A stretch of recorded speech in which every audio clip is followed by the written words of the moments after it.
Rumours and Lies.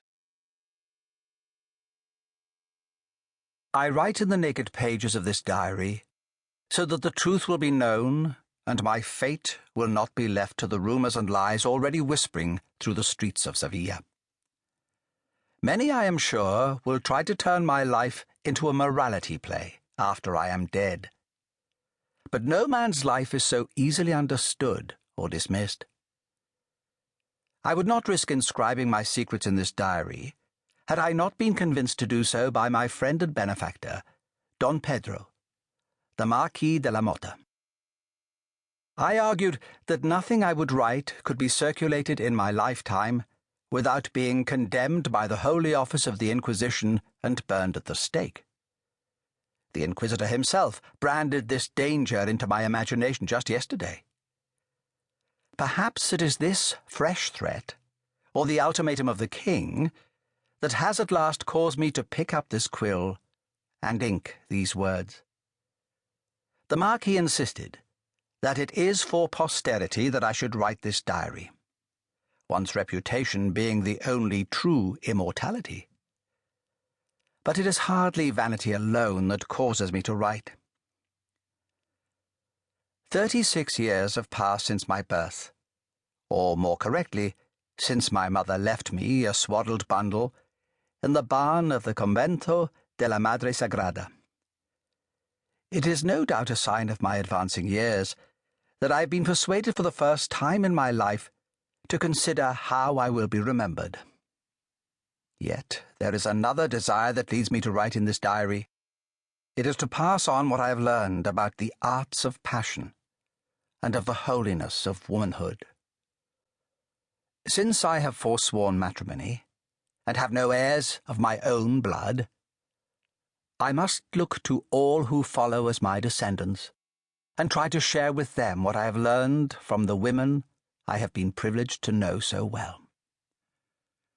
A man's recollections always tend towards self-flattery, so I will not rely on my testimony alone, and will instead record, as faithfully as possible, not only the events, but the words themselves that were shouted during a duel, or whispered during a passionate embrace.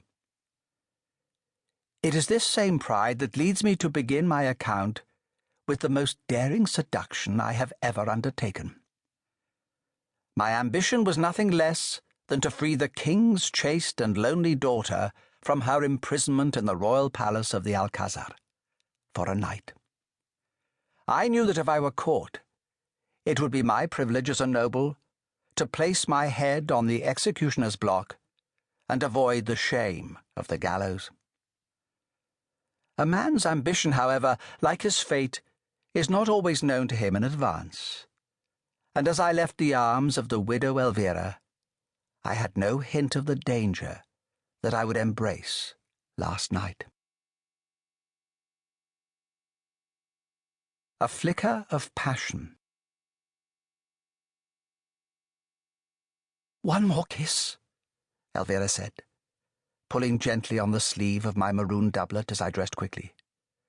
I was late, despite having been warned by the Marquis that my very life depended on my presence at the king's audience. I had every intention of arriving on time, but this resolve melted when I discovered that the young woman in my arms this afternoon had been widowed by the sea. Her loneliness and her desire had not been soothed in all the 5 years since her husband's death. "Just one?" she added, her lips now inclining towards mine.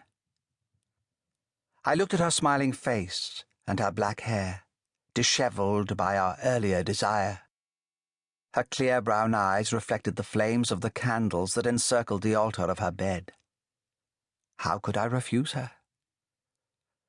I held her cheeks with the tips of my fingers and came closer, approaching her face slowly, anticipation being everything. I brushed her lips gently with mine, and then tickled the corner of her mouth with the smallest tip of my tongue.